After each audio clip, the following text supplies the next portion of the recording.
आगे हम पढ़ रहे हैं निबंध के प्रकार। देखो बच्चों, अभी तक जितना हमने पढ़ाया आपको समझ में आया होगा ना।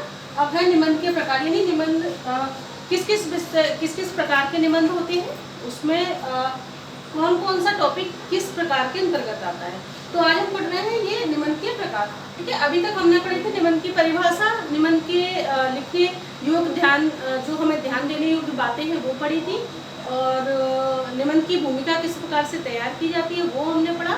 और अब हम पढ़ रहे हैं निबंध के प्रकार। तो देखो, प्रमुख रूप से तो निबंध के 4 प्रकार होते हैं, वर्णनात्मक, विवरणात्मक, भावात्मक और विचारात्मक। ये 4 प्रमुख होते हैं। उसके बाद भी कई थोड़े सामान्य रूप में भी कुछ निबंध के प्रकार होते हैं। हम यहाँ पे आपको सारे ही निबंधों के प्रकार बताते हैं। सबसे पहले है आपका विचारात्मक, यानी जिसमें विचार विमर्श बहुत किया जाता है, जिसका जो टॉपिक बहुत थोड़े से सोचने के लायक होते हैं, जैसे विज्ञान से लाभ और हानियां, समाचार पत्र, प्रदूषण, दूरदर्शन, पुस्तकालय, राष्ट्रीय खेल, स्वतंत्रता। ठीक है, ये सब किस में आएंगे, विचारात्मक, यानी विचार करने योग्य जिनमें विषय है वो इसके अंतर्गत आएंगे। भावात्मक, आप जानते हैं भाव हमारे जिससे जुड़े हुए हो, जैसे कि हमारे पराधीन सपने सुखनाएं, ये तुलसीदास जी की पंक्ति है, ये रामचरितमानस से ही है ये पंक्ति। यानी पर के अधीन, पर माने दूसरा, आप माने खुद और पर माने दूसरा, दूसरों के अधीन रहने पर हमें सुख नहीं मिलता। ठीक है, तो इस विषय अब ये समझना आएगा, पराधीन सपने से, यानी दूसरों के अगर हम अधीन बने रहेंगे तो हमें सुख नहीं मिलेगा। इस विषय पे हमें पूरा लिखना है। ठीक है, यदि मैं प्रधानमंत्री होता, तो ये भाव है, प्रधानमंत्री होना। ठीक है, मेरे सपनों का भाव, तो ये भाव प्रधान निबंध है। वर्णनात्मक निबंधों में मेले का वर्णन, यात्रा का वर्णन, किसी त्योहार का वर्णन, विविध योजनाओं का वर्णन, ये वर्णनात्मक, ये थोड़ा सा बड़े होते हैं टॉपिक। ठीक है, अब है विवरणात्मक।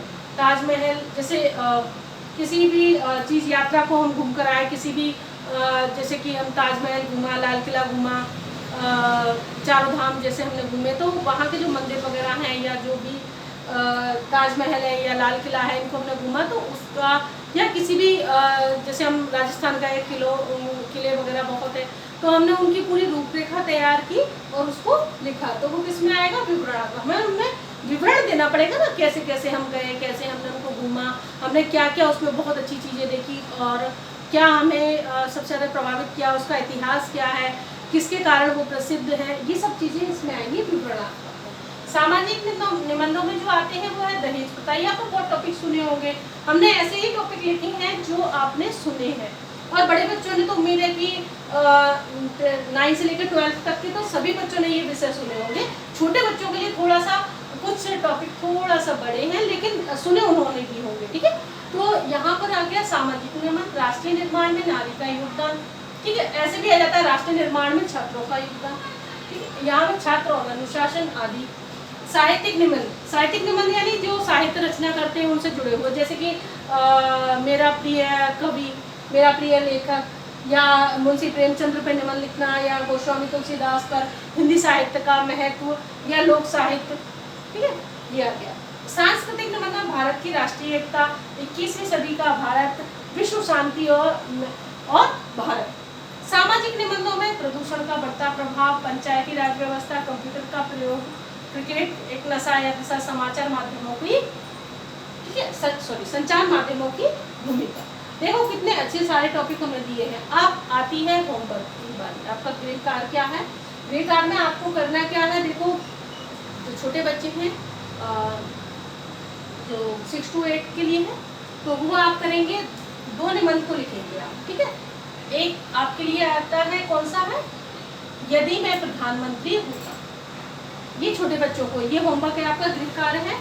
और किसी भी त्योहार का वर्णन आपको क्या करना है, इन 2 को आपको लिखना है, जो हमने आपको पूरा वर्णन किया है उसके हिसाब से। ठीक है, कोई कुछ चीजें गलत होंगी, होने दीजिए, पर आप इसे लिखकर पूरा देखिए। त्योहार कोई सा भी हो सकता है, आप किसी को भी लिख सकते हैं। ठीक है, बड़े बच्चों के लिए ये है आपका 10 to 12 के लिए, राष्ट्र निर्माण में नारी का योगदान, छात्रों और अनुशासन, पराधीन सपने सुखना ही, विज्ञान से लाभ और हानियां, समाचार पत्र, प्रदूषण, दूरदर्शन, पुस्तकालय, राष्ट्रीय खेल, और उसके बाद बहुत अच्छा 21वीं सदी का भारत, प्रदूषण का बढ़ता प्रभाव, संचार माध्यमों की भूमिका। इन टॉपिक में से कोई भी आप 2 टॉपिक लिखकर आप इसमें से देखेंगे। बहुत अच्छे से सारे टॉपिक आप समझ गए होंगे और आपने सारे लगभग आपने पॉइंट समझे हैं, देखे हैं, सुने हैं, तो आपको बहुत अच्छे से समझ में आए होंगे। ठीक है बच्चों, अब बार बार कहने की जरूरत नहीं है कि जो समझ में ना आए वो आप हमसे पूछें, तो नहीं आए आप जरूर पूछें। धन्यवाद।